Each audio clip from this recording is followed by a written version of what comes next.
Life Worth Living, Part 2. Where your real power actually lives.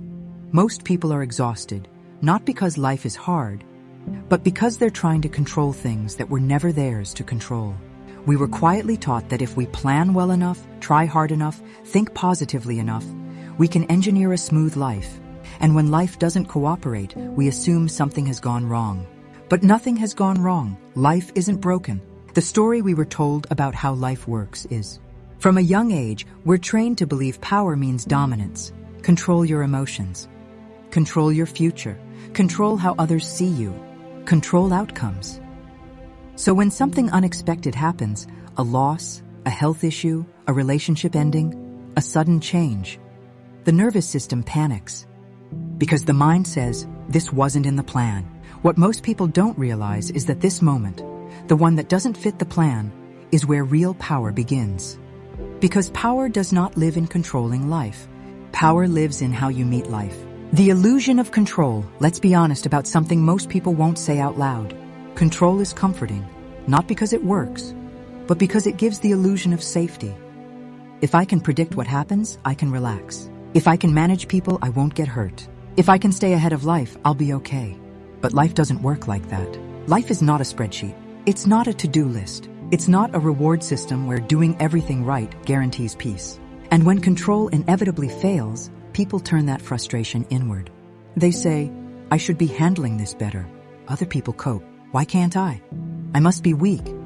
But weakness isn't the problem. The problem is being asked to control something that was never controllable. What you actually have control over. Here's the part that changes everything.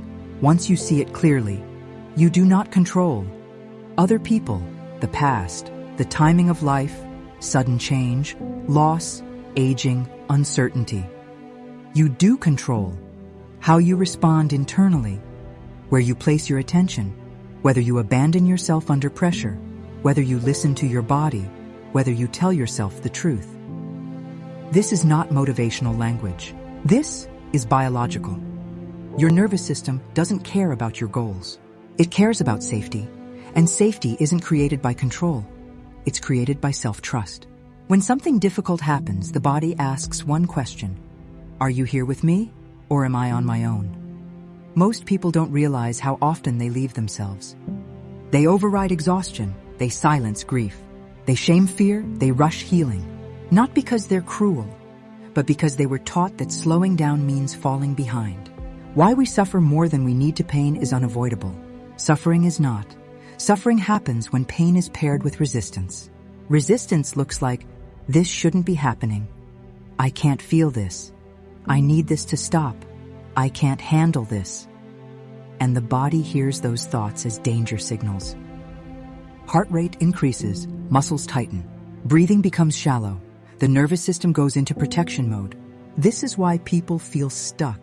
Not because the situation is impossible, but because the body is bracing against reality. Acceptance isn't giving up. Acceptance is saying, this is happening, and I am still here. The moment resistance softens, energy returns. Not happiness, not answers. Energy. And energy is what allows movement. Emotional sovereignty. Most people believe emotions happen to them. In reality, emotions move through us, unless we block them. Emotional sovereignty means you allow feelings to exist without letting them drive the car. You don't suppress sadness. You don't obey fear. You don't become your anger.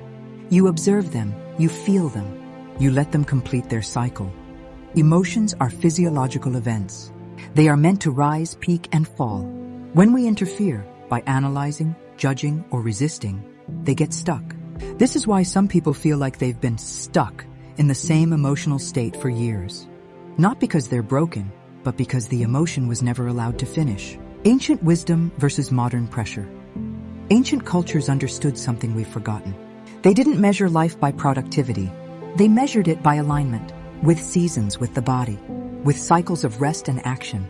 Winter wasn't failure. Grief wasn't pathology. Rest wasn't laziness. Modern life treats every pause as a problem.